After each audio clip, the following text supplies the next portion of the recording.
One Saturday, a family went to their country house. It was a special day called Work Day. The family worked together in the garden. Mom, Dad, and two children, Anna and Max, were there. They liked gardening. First, they cleaned the garden. They removed old leaves and weeds. It was hard work, but they did it together. The garden looked better. Then, Dad showed how to plant flowers. He said, "You need to make a small hole. Then, put the flower in and cover it with soil." Anna and Max tried. They planted many flowers. Dad said, "Good job." Mom knew a lot about vegetables.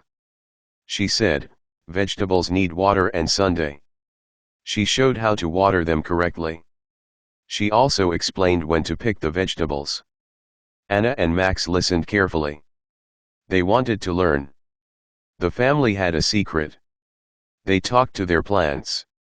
They said nice things like, "Grow strong and you are beautiful." They believed it helped the plants grow better.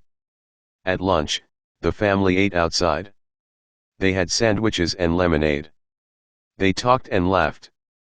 They were happy. After lunch, they picked some vegetables. They had tomatoes, cucumbers, and carrots. The vegetables were fresh and tasty. The family was proud. The work day at the country house was fun. Anna and Max learned a lot. The family enjoyed being together. They looked forward to their next work day. What did the family do first in their garden during the workday? How did Dad teach Anna and Max to plant flowers? What was the family's secret to helping their plants grow better?